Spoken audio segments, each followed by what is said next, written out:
Hello and welcome. This is NTA Nationwide coming to you live on the largest TV network in Africa. My name is Jumba Yusuf.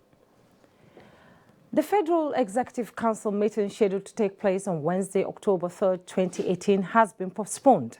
A statement by Special Advisor to the President of Media and Publicity, Femi Adesina, says ongoing political activities, particularly party primaries in which some members of the Council are deeply involved in various states of the Federation, informed the decision. As curtain falls on the 58th Independence Day celebration, Nigerians have been reminded of the need to focus on what would unite the people rather than on differences that could lead to disaffection. At a gala night by the Office of the Secretary to the Government of the Federation, Vice President Yemi Osibajo describes Nigeria as a gifted country with talents that must be harnessed for national development. State House correspondent Jide Onifade reports.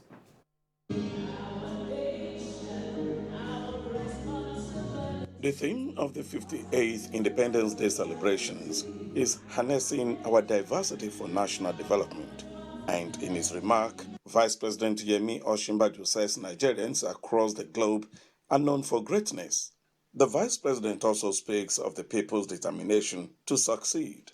If you see somebody reading a book on how to become self-confident, know that is not a Nigerian. We are born self-confident. The reason why we're so optimistic is because we know that we're the best. We know that we're going to excel. It may seem like it's taken a while, and there are many problems, but every one of the over 1,000 days that I have been Vice President for, I grow stronger in my complete confidence that we're going to be the envy of the whole world in a few short years. Well, you might say that that is optimistic. Why not? I'm a Nigerian. Happy Independence Day. God bless you all. Secretary to Government of the Federation, Boss Mustapha, used the occasion to reiterate government's commitment to transforming the country for the better. This government is resolute in its resolve to pursue vigorously its programs in order to transform this country, provide the enablers to ensure that Nigerians achieve their dreams and live life abundantly. Also at the occasion, Vice President Yemi Osinbajo flagged off the Touch of Unity for the 19th National Sports Festival 2018.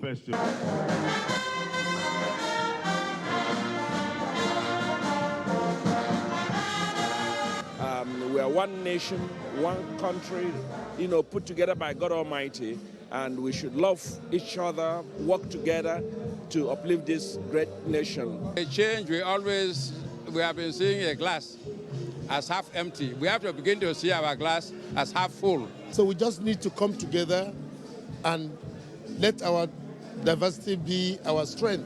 I'm particularly grateful to members of the Federal Executive Council and my colleagues, permanent secretaries, for your tremendous support throughout the planning and execution of the 2018 Independence Anniversary celebrations. East, West, and South, tribes, languages, religious people, and religious perceptions. Lord, we pray, unite us together.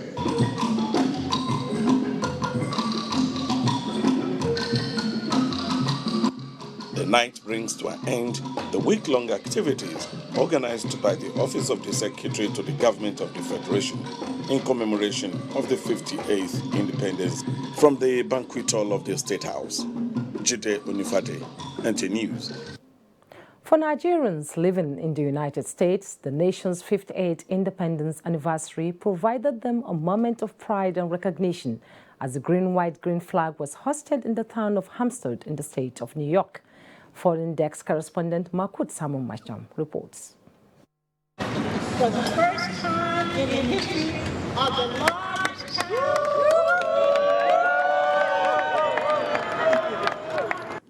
A rare moment of pride and fulfillment for Nigerians in the diaspora, particularly those living in the town of Hampstead, in the state of New York, United States of America, as Nigeria's flag is hoisted to mark Nigeria's 58th independence anniversary.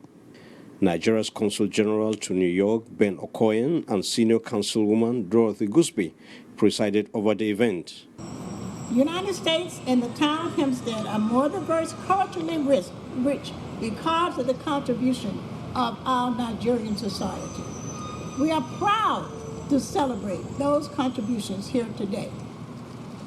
Flag raising in this city hall says a lot about the confidence you have reposed in our nation and our citizens. We shall therefore continue to value this friendship and partnership that exists between Nigeria and the United States of America. Members of the Nigerian community in Hampstead speak on Nigeria at 55. We must be one. We are one nation. Nothing can separate Nigeria. There's no comparison when it comes to the African continent. So I'm very proud of Nigeria, and Nigeria is still the greatest. They have united us so very well, and that is good. On my own part, I want them to focus more on capacity building. Now, the raising of the Nigerian flag here in the town of Hampstead in New York, United States, is significant to Nigerians who live in this town and elsewhere in the United States, as it gives another credence to their potential, both here in the United States and elsewhere. It also speaks of the recognition that the world attaches to Nigeria. From the town of Hampstead in New York, United States, Makut Simon Machan, NTA News. Nigerians in Canada are admonishing colleagues at home and abroad to do away with personal interest in order to have a clear outline of true federalism, as the current administration continues its journey to a better destination with renewed objective stock-taking for a greater nation. Joe Osiagu reports that this formed the thrust of the first phase of the 58th independence anniversary in the nation's capital city, Ottawa. Ijo Voodoo Dance Troupe of Toronto, Ontario, entertaining members of the African and Canadian Diplomatic Corps as they converge on the capital city to celebrate Nigeria at 58.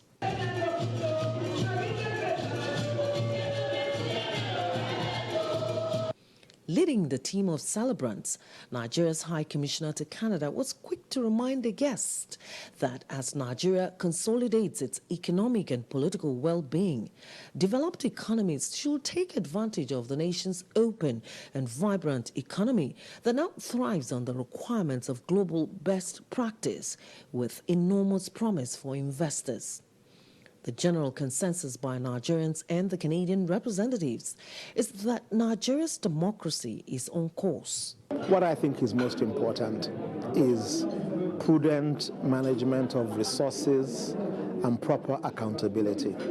By the time we wage the war against corruption in an uncompromising manner, we'll all reap the benefits. We'll get there. I think agriculture is where we've shown the most progress so far because the president was very particular about our ability to feed ourselves, and that's how it should be. The most important thing is that Nigeria is still intact.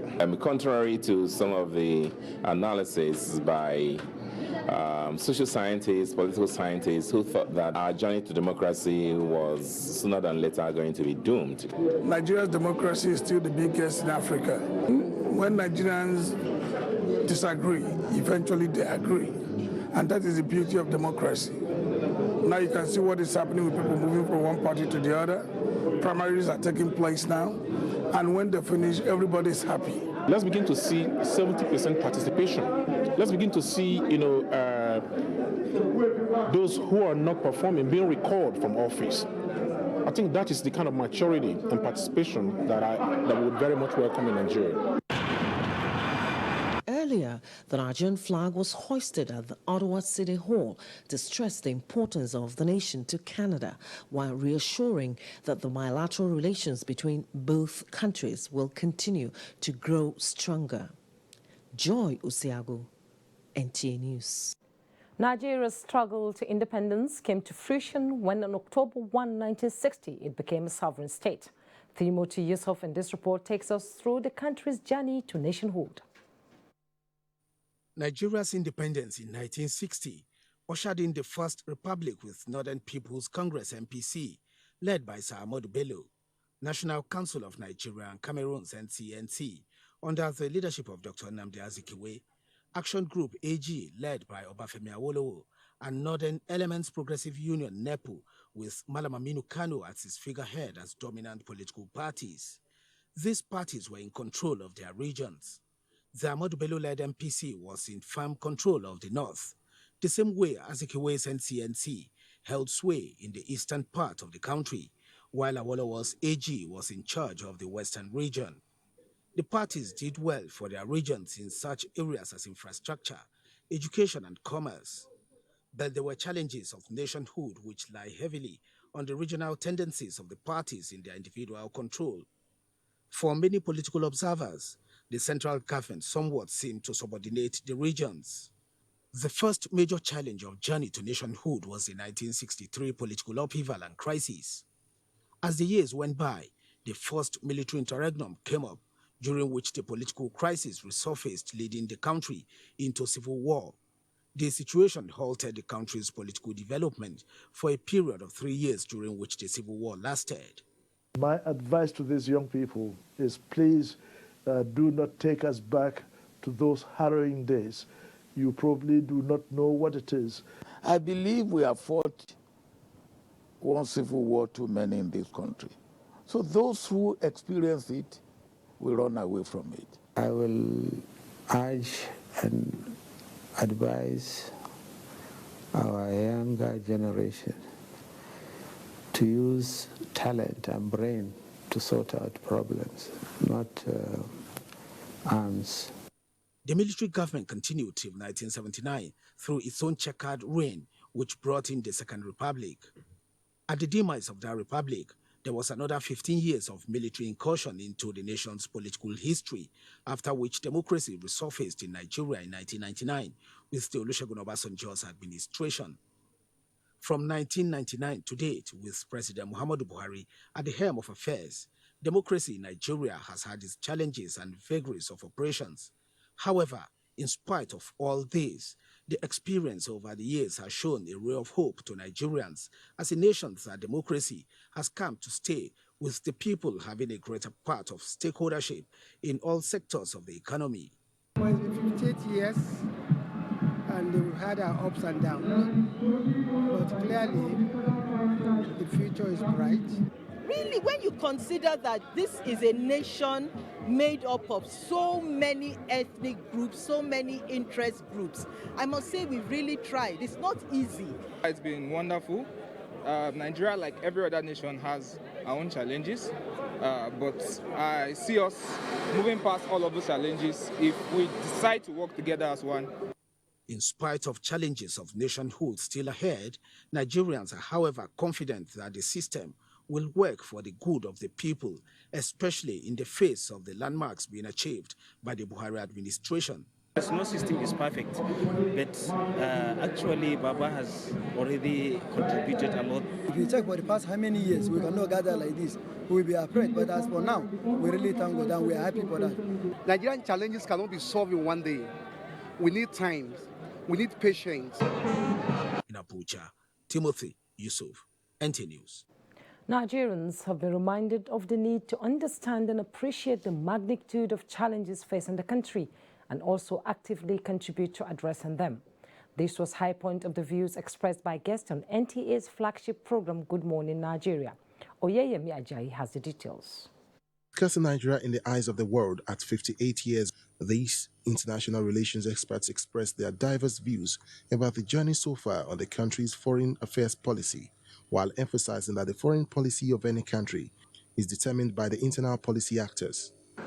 For me, the issue is that our leadership, since 1960, they have not shown serious commitment to nation building and state building in Nigeria. That there is too much government without much of governance. And this is reflected, in my view, in the rather weak institutions of state that we have, with very poor capacity to even implement and execute government policies and programs. on how Nigeria can maximize our contributions in the international scene. The guest affirmed that the Foreign Affairs Ministry needs to be repositioned and strengthened, reiterating the fact that there is no reason why Nigeria should not be elected into the United Nations Security Council if things are done rightly. We want to see that all Nigerians are equal. We want to see a Nigeria where the rural people, the marginalized, there is an economic policy that is aimed at growing. If a government is in place that is investing heavily and massively for the benefit of the majority of the citizens, I think that's the missing link that Nigeria has suffered for a very long time. The guest advised that every government should always make Nigeria the centerpiece of the country's foreign policy, which has been absent so far. In Abuja, Oyeyemi Ajayi, NTA News. Another tanker tragedy in Lagos. Details with Hingino in Lagos. Hello, Hingino. Thank you, Jummai, for joining us in Lagos. The All Progressives Congress APC governorship primary in Lagos has concluded voting in all the wards in the 20 local government areas of the state. Ken Egbeluge, who monitored the exercise in some local government areas in the metropolis, reports that the exercise is hitch-free. In most of the wards monitored in the metropolis, voting has been concluded while counting of votes has started. 9, 10, 11, 12, 13, 14, 15, 16, 17. Some party members who spoke described the exercise as peaceful. You can see people are lining up and there was no trouble, no anything. We are very orderly prepared and we are quiet. Very peaceful and transparent. You can see the opponents, they are there unmolested. We are here unmolested and unperturbed. So we are very happy. So interesting. I really love it, the way they are doing it right away. I really love it. Everything is in order and we like to change in Lagos. It's okay. It's okay, it's fair. The two candidates are the incumbent governor, Akiwumi Ambode, and Babajide Sanwo-Olu. The final result is being expected from the party secretariat in Lagos. Ken Egbeluge, NTA News. Another fire accident attributed to a petrol leakage from a tanker has destroyed 7 vehicles in Lagos. The incident occurred near Ojo Barracks on the Lagos-Badagry Express Road. Paul Omukago reports that no life was lost. Kazim Alabi left home with his space bus for the usual hustle for his daily bread early Tuesday. Moments later, what happened to him was something he never bargained for, as his vehicle was trapped in the inferno that gutted 6 other vehicles. Unlike other motorists and eyewitnesses who spoke on the incident, he was too devastated to speak on camera. At 4 a.m., I stood there. Then everywhere was smelling for fuel. So I told my driver, please don't pass this place. You have to pass the other road there. Immediately we get to under bridge, it's in explode. Every day, vehicle fell down. Go to Yanoba. Last night, they picked up a tanker. They raised a tanker that fell. Before the daybreak, another container has already fallen down there again. The Federal Road Safety Corps, IBA unit of Lagos State, intervened at about 7 a.m. to clear the wreckage on the road. Tanker driving down the bad portion of the road and trying to maneuver. There was the PMS spillage over the road there. Fortunately, the tanker left unhurt. His identity is unknown. Broken down vehicles like these ones between the barracks Yanoba axis of the road, motorists say are partly responsible for frequent accidents on the road. Immediate repair of Okokomaigo section, Yanoba, Vokes, Barracks, Abulado are what motorists are suggesting as a way out of the frequent accident on this section of the road. In Lagos, Paul Omukago, NTA News. The Federal Institute of Industrial Research, Oshodi-Firu, has concluded plans for a reality TV show that will project and strengthen indigenous technological breakthroughs and create sustainable jobs and wealth for Nigerian youths. Director General of the Institute, Professor Gloria Elemo, stated this at a press briefing after the Southwest auditioning of prospective participants of the reality TV show in Lagos. Thomas Ogbetere reports. The auditioning exercise, which had over 2,000 participants from the Southwest geopolitical zone, saw 75 people emerge as qualified for the next level of screening. Director General of the Federal Institute of Industrial Research, Oshodi, Professor Gloria Elemo, expressed optimism that the Firo House reality TV show will produce youths that will use science and technology to transform the industrial state of the nation. She noted that viewers will also have the opportunity to learn some of the new technologies that the reality show will give birth to. Sustainability, I have no fear, because seeing this first group will attract more youth into it. The beauty of what we're even doing is that apart from the winners, we are making plans and arrangement to see how we can also target the others that have participated in picking up one or two technologies and enhancing them.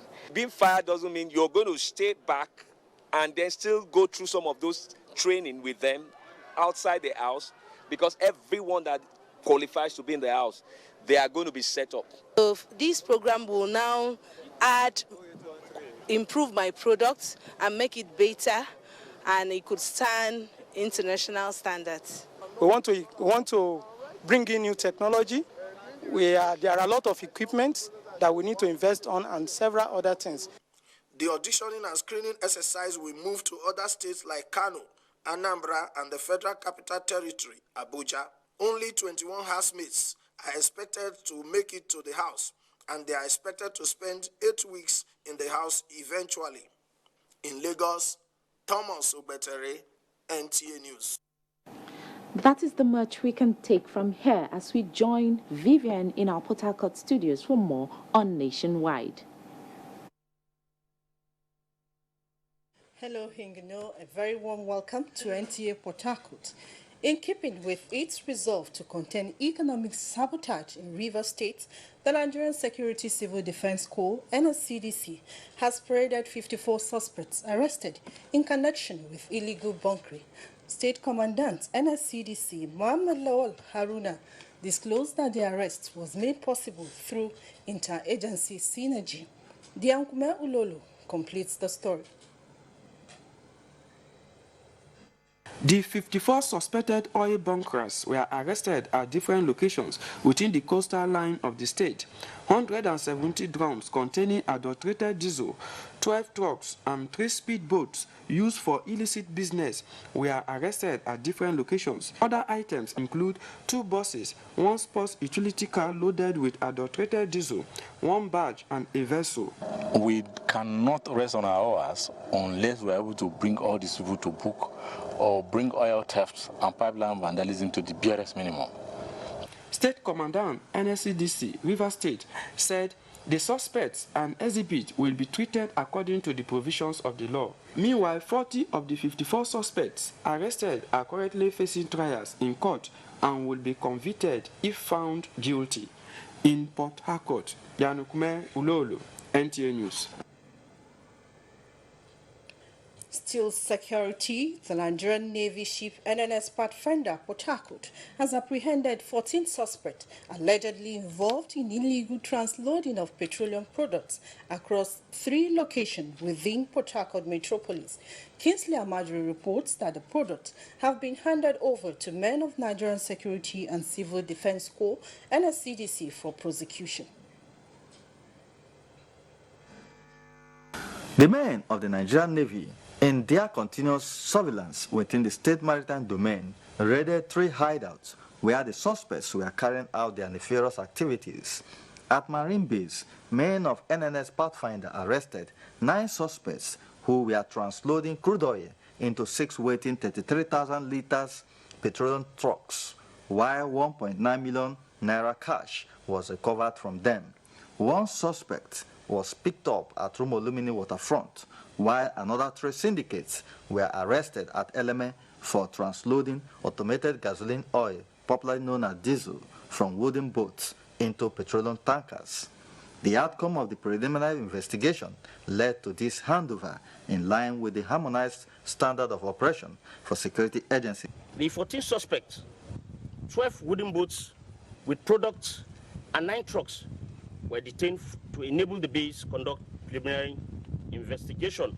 Head Intelligence and Investigation Department of NSCDC, Ichela John, shortly after receiving the suspects and the exhibits, said the agency will do the needful to serve as deterrent to others.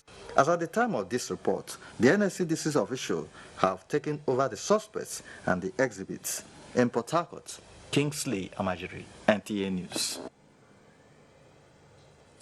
The Hydrocarbon Pollution Remediation Project, HYPREP, has commenced the final stages of bidding by companies for the cleanup and restoration of polluted sites in Ogoni land. Onangie Fineface has details. 400 companies participated in the initial technical and commercial bidding for contract to clean and restore hydrocarbon polluted sites in Ogoni land. Less than 200 of those companies are participating in the final stage of the process, out of which 21 will be qualified for the job. Representative of the Minister of Environment, Ishiaku Mohammed, and the HYPREP project coordinator, Marvin Dekio, say the selection process is transparent and will produce only competent companies to implement the cleanup. Success in this will ensure that the entire Niger Delta region is covered. And that is the beginning of the process of atonement for years of degradation and neglect. It's so transparent that the companies that will come out are the companies with the best technologies and capabilities, both viability, commercial viability in carrying out the job. The final selection process is expected to round off by the first week of October, while boots are expected to hit the ground before the end of the third quarter of 2018. In Port Harcourt, Onangie Fineface, NTA News. That's it from here. NTA Nationwide continues after the break. Hate speech is not a joke. It incites genocide and crimes against humanity. Most of Africa's civil wars are caused by hate speech from one tribe against another. We don't want it here. The Nigerian government stands firm against hate speech. Under no conditions whatsoever should we tolerate or excuse or justify hate speech or hateful conduct of any kind, especially where such is illegal. There's no doubt that the resurgent push for separatism, as well as the rising cases of ethnic and religious disharmony, are all traceable to the growing phenomenon of hate speech. One nation bound in freedom, peace and unity. Nigeria, one nation, one people. This is a public service announcement brought to you by NTA. Nigeria at 58 and the journey so far on NTA Tuesday Live this week. The challenges and prospects with those who have seen it all. Tuesday Live at 10:30 p.m. every Tuesday promises to be educative and informative. Don't miss it.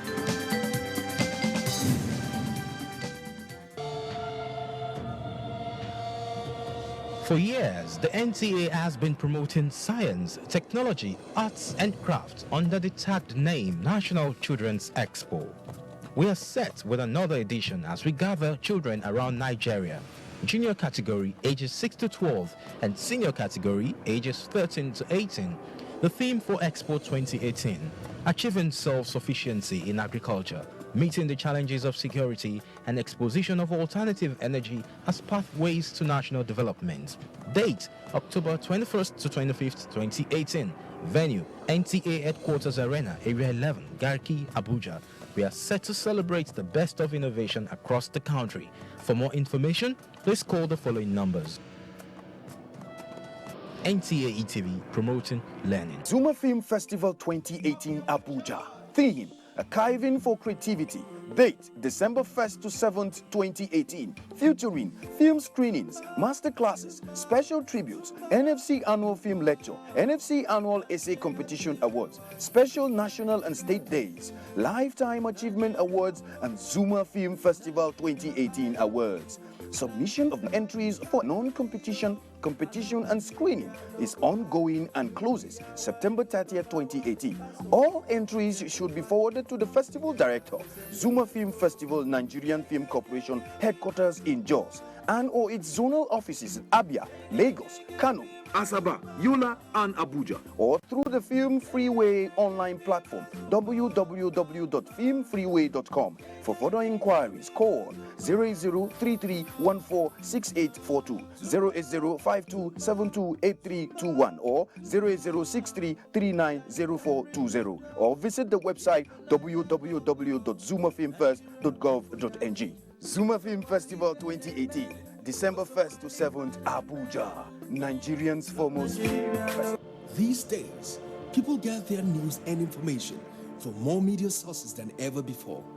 Some of the news and information given are fake, unverified, doctored, and manufactured to create confusion, stir disaffection, and cause disunity.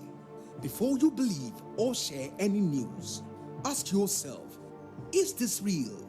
Is it from a credible source? Is it verified or verifiable? Fake news is dangerous, whether you do it for fun or for political gains. Real people can get hurt. Fake news, don't create it, don't spread it. This is a public service announcement from NTA.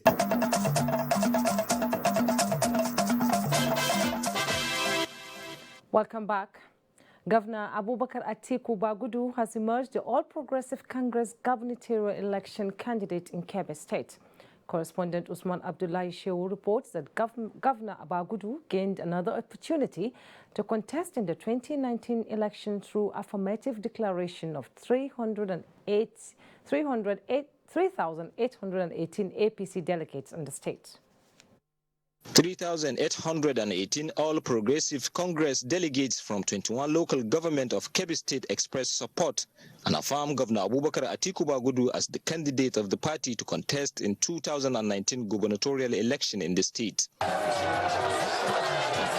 Governor Bagudu emerged victorious through affirmation, being the sole aspirant in the party primaries held at Haliru Abdu Stadium in the state capital, Birnin Kebbi. The governor, who expressed gratitude to the people of the state for the nomination, acknowledged the success of the APC administration in the country and assured to redouble effort in provision of dividend of democracy in the state. That the All Progressive Congress in the last 3.5 years have done very well to earn the confidence of Nigerians. The chairman of the APC National Committee of the gubernatorial primaries in the state, Professor Osemehe Osumbo, said the process of the primaries is in accordance with the constitution of the APC. The APC state chairman Balasani Kangiwa urged supporters of the party to come out en masse and vote for the party come 2019 general elections. In Birnin Kebbi, Usman Abdullahi Shehu, NTA News. A former member of the House of Representatives, Emmanuel Bello, has emerged SDP governorship candidate in Adamawa State. Yusuf Jika reports. 783 accredited delegates from the 21 local government areas of Adamawa State participated at the primary conducted under the watch of INEC officials, security personnel, and political observers. Shortly after voting, counting, and collation of the Congress, Chairman SDP Gubernatorial Electoral Committee Chris Njoku declared Emmanuel Bello as the party's flag bearer after polling 634 votes out of 783 accredited. In his acceptance speech, the gubernatorial candidate of the party, Emmanuel Bello, commended the high level of maturity exhibited by delegates and promised them better days ahead for the betterment of all. He said if voted into power, he will ensure good governance and all-inclusive administration through giving much priority on building critical infrastructure, youth empowerment, and revitalization of agriculture with a view to impacting positively on the lives of citizens. As I accept your nomination today, I pledge before God and man that I will not betray your trust and goodwill if elected as governor of Adamawa State. Speaking on the occasion, State Chairman Social Democratic Party John Muba said SDP stand the test of the present predicaments of the state and promised to improve on the lives of people. In Yola, Yusuf Jika, NTA News. African Democratic Congress, ADC, has appealed to all Nigerians to be patriotic and desist from acts that will be inimical to the growth and development of the nation. This was at a media briefing in Abuja to mark the maiden edition of its Handshake Across Nigeria project, an initiative geared towards reigniting the spirit of patriotism, love for one another, peace and unity. ADC believes in one united Nigeria. We believe that only Nigerians can make Nigeria great again. ADC believes in good governance and equality of opportunity, an egalitarian society for all. The African Democratic Congress National Handshake Day is to be observed across Nigeria on the 1st of October every year by the party. Appraisal of APC primaries in Jigawa State. Rukaya has details in our Kaduna Network Center. Hello, Rukaya. Thank you and welcome to Kaduna Network Center. All Progressives Congress APC in Jigawa State has earned commendation over what stakeholders describe as the most peaceful and credible governorship primary election held in recent time. They were speaking shortly after Governor Muhammad Badar Abubakar was declared winner of the governorship primary in the state. Ibrahim Sani reports.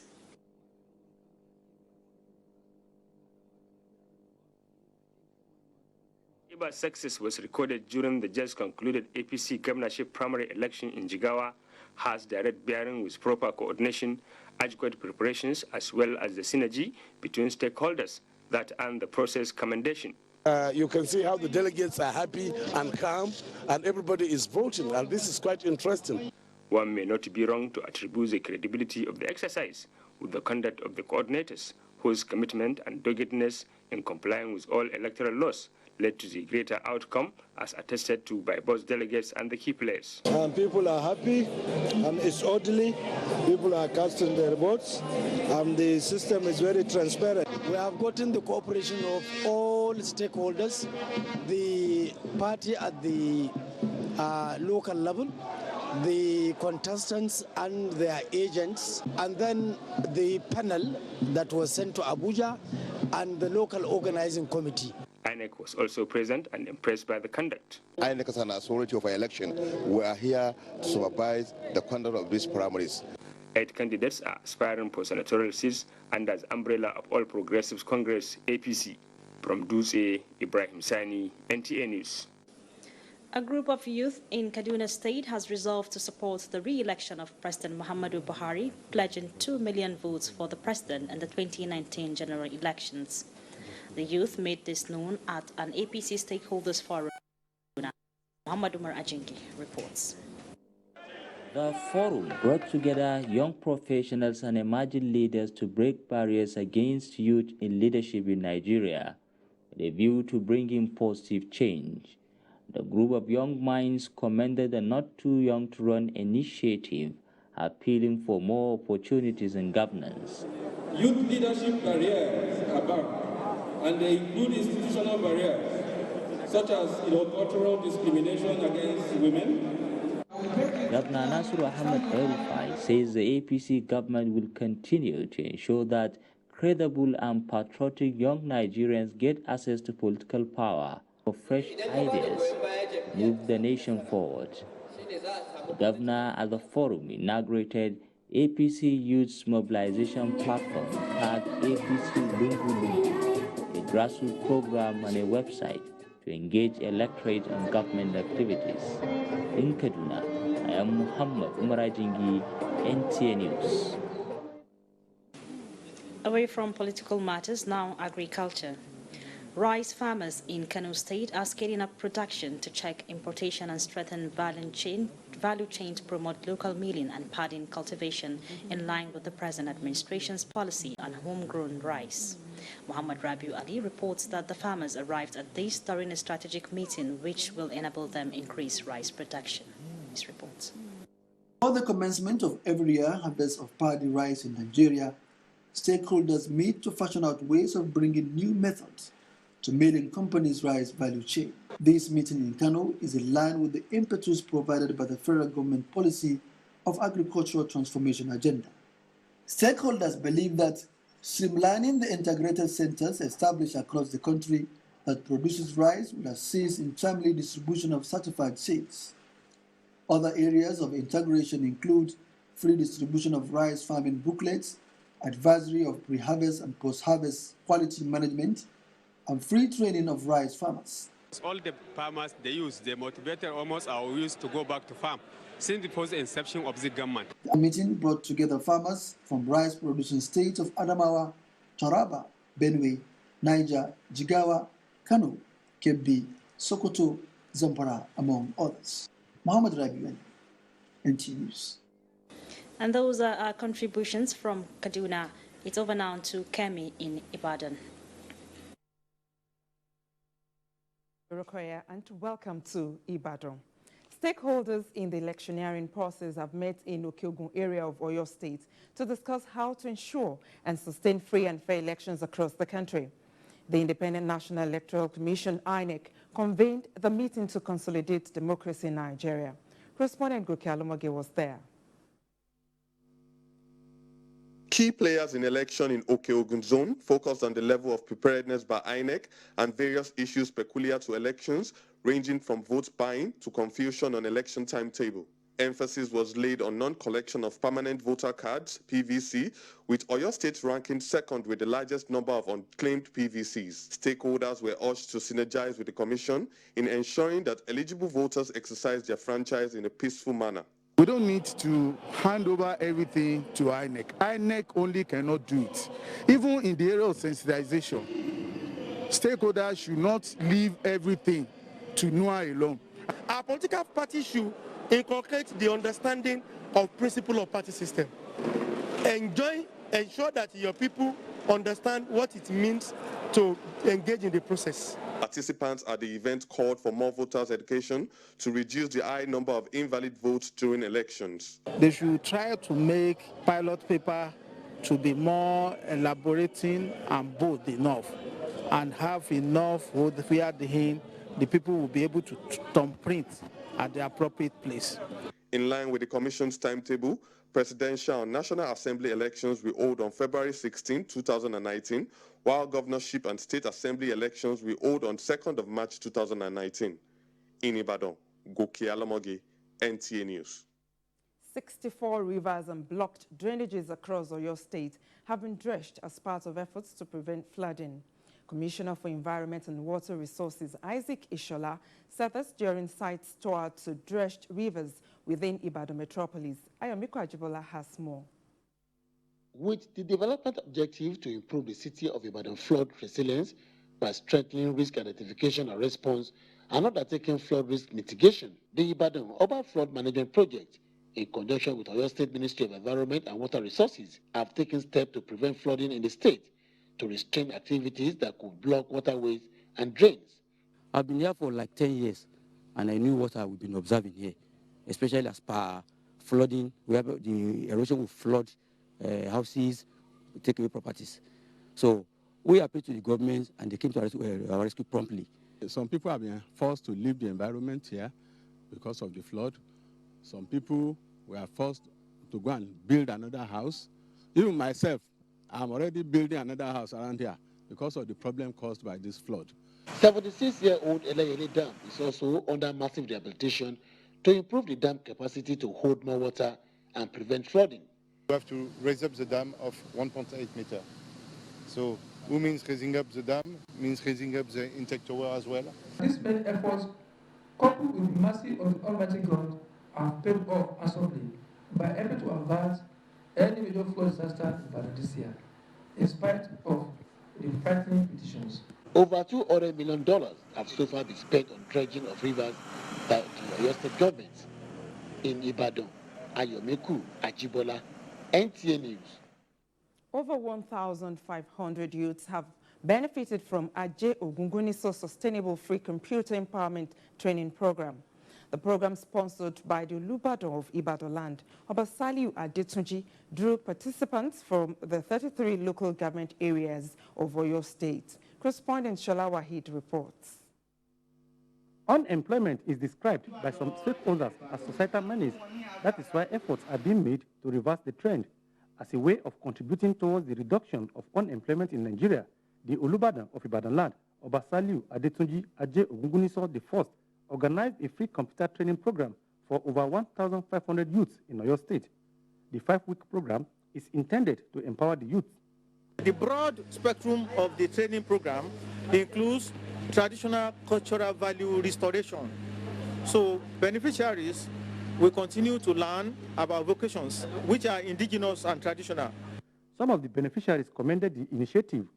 I give thanks to him for the privilege being given to us by him.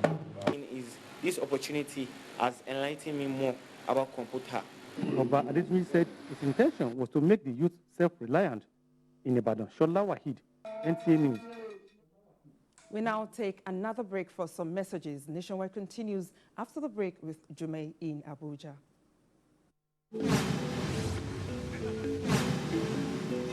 This is my first experience riding this train. I've heard about it so much all around the city. Actually, I'm surprised that such a development is coming to us. I was impressed, saw it. And actually, you can compare with any type of train, all over the world. I could not imagine that I'll be going from Edo straight to the airport by train. And the environment is so clean, and the ACs are cool. I want to commend federal government for the initiative to provide these train services. And I wish to laud the administration of President Muhammadu Buhari in seeing that this project is a reality. Please get ready to alight on the right side of the train. Thank you.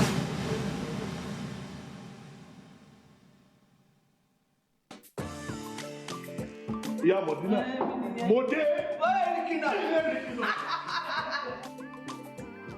Do you have Java? Yes. And Abdullah? Yes, sir. Black or white? Yamala. Have I ever eaten white amala here before? Yes, sir. Give me amala and abula. Do you have dodo? Dodo program. Good. Let me have some dodo. I want you to put the meat in a bowl. Shaki, suku, abodi. I like my edo to be very tender. You have stockfish? Yes, sir. Good. Let's have some stockfish. And catfish, my favorite. Don't mind them. You have eggs. I would like 6 boiled eggs. No eggs. Okay, the catfish will do. And then rice. Rice and then some salmon. Look. Do you have a guru?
In a bold response to the ethnic and religious agitations that sometimes bedevil the country since the First Republic, an initiative at promoting unity among Nigerians, especially young citizens, was launched by the Vice President in the Federal Capital Territory. Ngufan Shaji reports that this is part of activities to mark the nation's 58th anniversary. Aniza themed around unity, togetherness, and a concept of a new tribe in this photo exhibition captures the history of our heroes' past, showcasing through photography the bonds of unity and oneness that we share as Nigeria. It is a collaboration between the federal government, represented by the media team in the presidency, and the Ministry of Information and Culture, as well as several private promoters and artists drawn from the entire art community. Lilian Novo Isoro, who is the SA Visual Communication and Personal Photographer to the Vice President, is the project visionary. She says Aniza comes from the heart as she knows the impact of images. Like they say, a picture speaks louder than 1,000 words. Is the largest indigenous languages we have in Nigeria. That's the Hausa, Igbo, and the Yoruba. So we got an AN, the first two-letter AN from Igbo, which stands for Anukono, and the meaning of Anukono in Igbo is we be together. So the IS is Yoruba, and it stands for Ishokon. Ishokon Yoruba means unity. Then we have the ZA, which is gotten from Hausa and is for Zamantari. Zamantari in Hausa means togetherness. So we brought these words to form Aniza, meaning that we can actually come together as a country to form greater things. Vice President Professor Yemi Oshibajo described the exhibition as a tribute to the idea of working in unity, particularly the deliberate attempt to engage younger Nigerians on the issue of developing national unity and the very idea of casting a vision by reflecting our history in a series of photographs that tells our national story as the victories of unity despite diversities. To build a new Nigeria, we need a new tribe, one tribe, of men and women of all faiths, of all tribes, of all ethnicities, committed to a country run on high values, the high values of integrity, of hard work, of justice, and of love of country. A tribe of men and women who are prepared to make the sacrifices and exercise the self-constraints that is crucial to building a healthy society, and who are prepared to stick together, to fight injustice, to fight corruption, to insist on the rule of law, even when our friends are the receiving end. A tribe consisting of professionals, of businessmen, of politicians, of students, of religious leaders, and all who believe that a new Nigeria is possible. Through this photo exhibition is expected to be showcased across the 36 states of the country. In Abuja, Gufan Shaji, NTA News. And now, sports updates with Kene Emadibuke. Jig Zuhur emerged the overall winner of the 2018 Independence Golf Tournament, which took place at the IBB International Golf and Country Club Abuja. The handicap 26 Chinese played a total gross of 93 with a net score of 67 to outplay handicap 4 Mohamed Suleiman, who scored 76 gross with a net of 72. Joe Kiari-Gadzama got special award for placing number 58th on the list. They're doing well. We're playing good golf that we can export anywhere. Highlight of the event was the cutting of cake to mark the country's 58th independence anniversary. 17-man Team Nigeria billed to participate in the 2018 Youth Olympic Games holding in Buenos Aires, Argentina, have left the country for the event slated for October 6 to 18. Performing the symbolic presentation of the athletes to the Nigeria Olympic Committee, Permanent Secretary of the Ministry of Youth and Sport, Olushade Adeshola, urged the athletes to use the event as a way to develop themselves and also win medals for the country. We believe we have provided them the necessary capacity building. The athletes, comprising 14 females and 3 males, will compete in 8 sporting events. Nigerians are now awaiting the resumption of Super Eagles players at the Godswill Akpabio International Stadium in Uyo, Akwa Ibom State, following the release of a 24-man list by Super Eagles coach Kenneth Rowe on Monday. Analysts say though some known names were missing from the